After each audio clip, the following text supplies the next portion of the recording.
સિયારામ, જય સિયારામ. તો પ્રભુના નામનો મહિમા તુલસીદાસજીએ બાલકાંડમાં કથાના ક્રમમાં વર્ણવ્યો. અને પછી તુલસીદાસજી આ કથા કઈ રીતે આગળ વધી એની તારીખો આપે છે, એનો આખો ઇતિહાસ કહે છે. સૌ પ્રથમ આ જે ગ્રંથ સદગ્રંથ છે રામચરિતમાનસ, રામાયણ, તે ભગવાન શિવે રચના કરી. રચના કરી પોતાના હૃદયમાં આ ગ્રંથને રાખ્યો. માનસ એટલે હૃદય. રચી મહેશ નિજ માનસ રાખા, પોતાના માનસમાં રાખ્યો.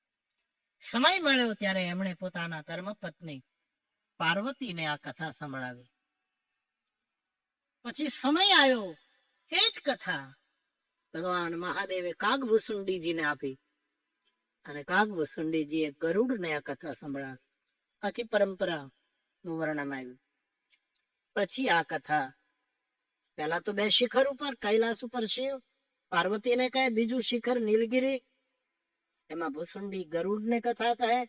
પછી આ કથા આપણું કલ્યાણ કરવા માટે, જેમ હિમાલયમાંથી ગંગા નીચે આવે સપાટ ભૂમિ ઉપર, એમ જાણે ગંગાજી પ્રયાગમાં આવી ગઈ.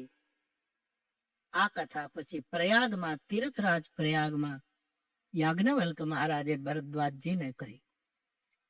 અને પછી તુલસી કહે, આ જ કથા મને સુકર ક્ષેત્રમાં, યુપીમાં મારા ગુરુએ આ કથા મને સંભળાવી. પણ ત્યારે મારું નાદાન ઉંમર, બાળપણ, મારા મનમાં કઈ કથા ઉતરી નહીં. પણ કૃપાલુ ગુરુએ વારંવાર આ કથા મને સંભળાવી. પરિણામે મારા મનમાં વાત બેસી અને પછી મેં નક્કી કર્યું કે ભાષા બદ્ધ કરબ મેં સોઈ, મોરે મન પ્રબોધ જેહી હોય. હું આને ભાષાબદ્ધ એક પ્રબંધ કાવ્યના રૂપમાં આ કથાને આખી ઉતારીશ, મારા મનને બોધ મળે એટલા માટે. આમ રામાયણની 4 પીઠો સ્થપાણી. કૈલાસ, પંડિત રામકિંકરજી મહારાજના શબ્દો છે. કૈલાસ ઉપર જ્ઞાનપીઠ સમાજ ને જ્ઞાન પ્રધાન કથા શંકર પાર્વતીને સંભળાવે છે. નીલગિરી પર્વત ઉપર કથા કાગભૂસુંડીએ શરૂ કરી. એ ઉપાસનાની સાધનાની રીતો બતાવી ત્યાં, કે કયા વૃક્ષની નીચે કઈ રીતની સાધના કરવાથી સાધક પરમ તત્વને પામી શકે. એ છે ઉપાસનાનો પીઠ. ત્રીજી પીઠ કર્મ પીઠ, જ્યાં ગંગા, યમુના અને સરસ્વતીનો પ્રવાહ નિરંતર વહે છે, કર્મ ચાલ્યા જ કરે છે. એવી પીઠ ઉપર યાજ્ઞવલ્કજીએ ભરદ્વાજજીને કથા સંભળાવી. અને તુલસી કહે, મારામાં તો જ્ઞાન નથી, ભક્તિ નથી, કર્મનું કોઈ ઠેકાણું નથી, હું તો કેવલ શરણાગતિનો માણસ છું. અને તુલસીદાસજીએ શરણાગતિની પીઠ, દીનતાની પીઠ, પ્રપન્નતાની પીઠ ઉપર બેસી અને આ કથા પોતાના મનને સંભળાવવાની શરૂ કરી. તો તુલસી આ કથા આવી રીતે પરંપરામાં આવી. ગોસ્વામીજીએ દીનતાના ઘાટ ઉપરથી શરૂ કરીને આપણને કર્મના ઘાટ ઉપર તુલસીદાસજી લઈ ગયા. ઘણી વખત આપણે શરણાગતનો ખોટો અર્થ કરીએ છીએ કે શરણાગત એટલે હવે આપણે કઈ કરવાનું જ નહીં. 108% શરણાગતિ હોય તો કાંઈ કરવાનું નહીં રહે, એ વાત ચોક્કસ અને ચોક્કસ. પણ આપણી શરણાગતિ અખંડ નથી હોતી. આપણી શરણાગતિ ક્યારે ભટકી જાય, ક્યારે તૂટી જાય. એટલા માટે શરણાગતિને નામે પ્રમાદી ન થઈ જવાય, કર્મ કરતા રહેવું જોઈએ. માણસે કાર્ય કરતા જ. તુલસીદાસજીએ શંકરના પુત્રનું નામ બતાવ્યું છે પુરુષાર્થ. કાર્તિકેયનું એક નામ, આધ્યાત્મિક નામ છે પુરુષાર્થ. માણસે પુરુષાર્થ કરવો જ જોઈએ. ને કાર્તિક સ્વામીના 6 મુખ છે, કર્મ ના 6 પ્રકાર, 6 રીતે કર્મ કરે. આ વાત મેં તમને ઘણી વખત કહી છે. એક વખત યુધિષ્ઠિરે પોતાના ભાઈઓને પૂછ્યું કે ભીમ, આ યુદ્ધ અનિવાર્ય છે ને આપણે લડવું જ પડશે, તો આ તારે એકલા ઉપર આ યુદ્ધ આવી જાય તો તું કેટલા સમયમાં આ યુદ્ધને પૂરું કરી નાખે? ભીમસેને કહ્યું અઠવાડિયામાં પૂરું કરી નાખો, 18 દિવસની જરૂર ન પડે. કારણ કે મારે આખા જ ભીમ કર્મ અભકોદરા, હું એક અઠવાડિયામાં તો ખલાસ કરી નાખું. પછી ધર્મરાજે નકુલને પૂછ્યું કે આ યુદ્ધ જો તારે જ એકલા લડવાનું કેટલા સમયમાં પૂરું કરે? એને કહ્યું કે 4 દિવસમાં પૂરું કરી નાખો. નકુલને કહ્યું કે તું? એને કહ્યું કે ભાઈ 3 દિવસમાં. ભીમ, નકુલ અને સહદેવે ધર્મરાજને પૂછ્યું કે વરિષ્ઠ વડીલ, તમે કેટલા દિવસમાં પૂરું કરી નાખો? તો કે 1 દિવસ. પછી પાછા એ બધાએ ચારેય ભેગા થઈને અર્જુનને પૂછ્યું કે આ યુદ્ધ તારે એકલાને લડવાનું આવે તો બોલે નિમિષ, આંખના પલકારામાં પૂરી કરી દો. પાપણો આમ ખુલે ને બંધ થાય એટલામાં તો આનું પરિણામ આવી જાય સાહેબ, એમ કરના. ચારે ભાઈઓને શંકા પડી કે આ તો અતિશયોક્તિ છે, આ તો અર્થવાદ છે, આમ થાય જ નહીં. એ ચારેય જણા અર્જુન સહિત ભગવાન કૃષ્ણ પાસે ગયા. કૃષ્ણ ભગવાનને કીધું કે આ યુદ્ધ જો આવે તો એક કહે છે 8 દિવસમાં પૂરું કરવું, એક કહે 4 દિવસમાં, એક કહે આટલા દિવસમાં. અને અર્જુનને પૂછ્યું હતું કે નિમિષ માત્ર થઈ શકે ભગવાન? ભગવાન કૃષ્ણે કહ્યું થઈ શકે. કઈ રીતે? કે જે નિમિત્ત માત્ર બની લડશે એ નિમિષ માત્રમાં પૂરું કરી નાખશે. ત્યાંથી કર્મનો એક સિદ્ધાંત ઉભો થયો, માણસે નિમિત્ત બનવાનું છે, કરાવનારો કોક બીજો છે. હું બહુ જ આટલા વર્ષોના અનુભવ પછીથી મારી ગુણાતીત શ્રદ્ધાથી કહી શકું કે આ કથાનો પ્રવાહ આ દિવસોમાં લાઠીમાં આવવાનો જ હતો. ધન્ય છે આ શંકર પરિવાર, એને લાભ મળી. એ વસ્તુ પાકી છે. આ વર્ષોના અનુભવ. કથા અકસ્માત નથી. કથાના યોગ, લગ્ન, ગ્રહવાર, તિથિ નક્કી હોય છે. પહેલા હું કથા નક્કી કરતો, હવે અસ્તિત્વ નક્કી કરે છે કે હવે તારે અહીંયા કથા કરવાની, હવે અહીંયા. આટલો ફરક પડી ગયો. પણ ધન્ય છે ઘનશ્યામભાઈ નો. ઘણી વખત અમે નક્કી કરીએ નથી બંધ રહેતી કથા. લો, એવાય મારા 4-5 અનુભવ છે કે કથા નક્કી કરી ભાઈ આમથી આમ, ક્યારેક બંધ પણ રહે. માણસ શું કરે? અસ્તિત્વને કથા સાંભળવાની ભૂખ જાગે સાહેબ. એના જેટલા સૂત્ર છે અભયથી લઈને સાહેબ, એ તમારે બધા જ જો જીવનમાં ઈમાનદારી પૂર્વક ઉતારવા હોય તો રામાયણ પકડો, એક પછી એક તમારામાં આવશે. આ પકડો એટલે અભયમ, કોઈનો ડર ન રહે. તમે રામાયણ પકડો એટલે. આ હું નથી કહેતો, તુલસીએ લખ્યું છે ઓલરેડી. સદગુણ, સુરગન, અંબ, અદિતિ છે.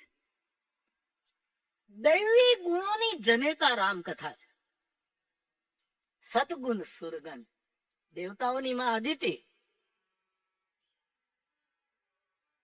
એમ દૈવી સંપદા જો મારા તમારામાં પ્રગટાવી હોય તો એની માં આ રામ કથા છે. સદગુણ, સુરગન, અંબ, અદિતિ સી, રઘુપતિ પ્રેમ પ્રેમ પરમિતિ સી. તુલસી કહે 16મા અધ્યાયના બધા જ લક્ષણો સાહેબ માણસમાં એની મેળાય પછી એક અવતાર. કારણ કે માં છે.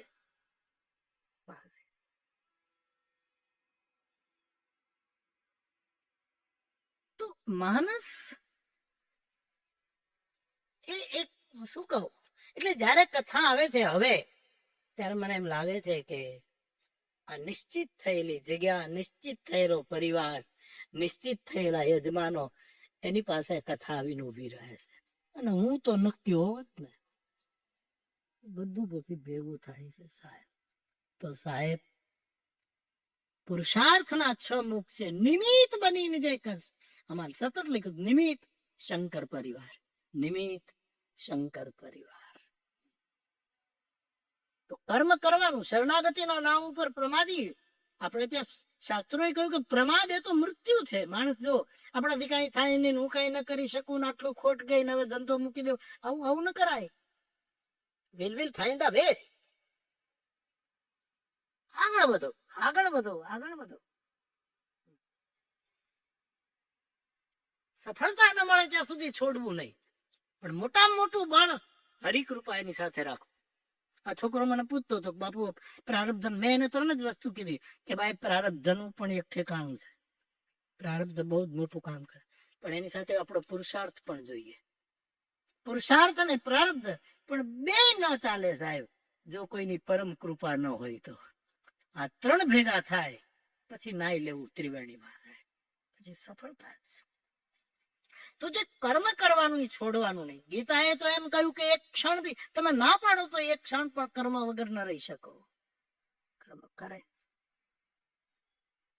બહુ જવાબદારી સાથે બોલું છું કે માનસ ભગવદ્ ગીતાના દૈવી સંપદ યોગના જેટલા લક્ષણો ભગવાન યોગેશ્વરે, એની જનની રામકથા છે. આમાંથી સત્વ શુદ્ધિ આવે. આત્માના પ્રતિકૂલ, મારા આત્માને જે ન ગમે, પરેશાન ન સમાચારે, એ બીજાની સાથે એનું વર્તન ન કરવા. કામનામાં હિંસા આવી ગઈ અને મોક્ષમાં પણ હિંસા. અને મુક્તિ માર્ગી છે, ભક્તિ માર્ગ ની નિંદા કરે, હિંસા શરૂ કરી. વસ્તુ છે, તમે ખીચ કરતા બંધ થઈ જાઓ, આ ક્રોધ આમાંથી આવશે, ક્રોધ ભરવાનું બંધ થઈ જશે. ભગવદ ગીતા સંભળાય. આ કૃષ્ણને છે ને, અર્જુન, ભગવાન કૃષ્ણએ અર્જુનને ખાલી યુદ્ધમાં જ નિમિત્ત નથી બનાવ્યો, આવા કેટલાય સૂત્ર માટે પણ નિમિત્ત બનાવ્યો છે. એ યુદ્ધની વાત મૂકી દો, આવા અનેક સૂત્રો આપણા જીવનના સંઘર્ષમાં કેટલી જગ્યાએ અર્જુન નિમિત્ત બન્યો છે. માટે અર્જુન કહે છે, જે નિમિત્ત માત્ર હશે એ નિમિષ માત્રમાં કામ કરી નાખશે. આ શક્ય છે, બહુ નિમિત્ત બન્યો છે.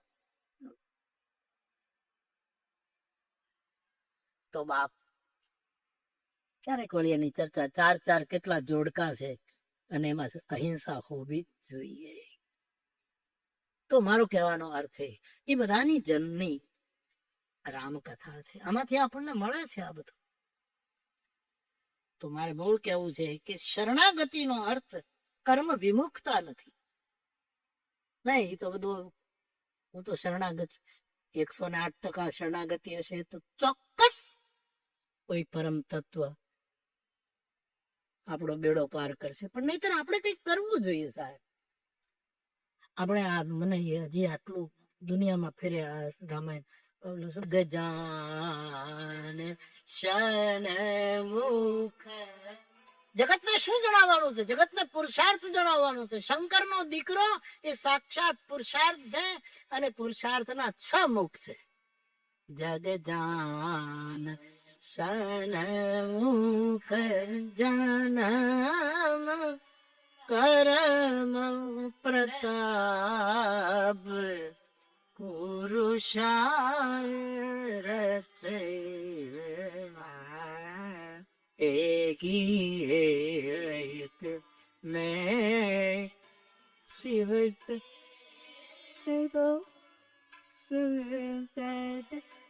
ચલીલે સંક્ષેપ કરા જગ જાને સન્મુખ જન પર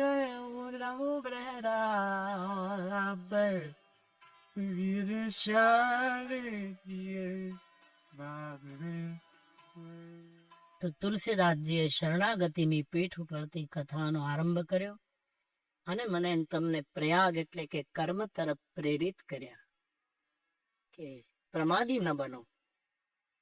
અને પ્રયાગની ભૂમિ પર કુંભ મેળો પૂરો થયો. યાજ્ઞવલ્કના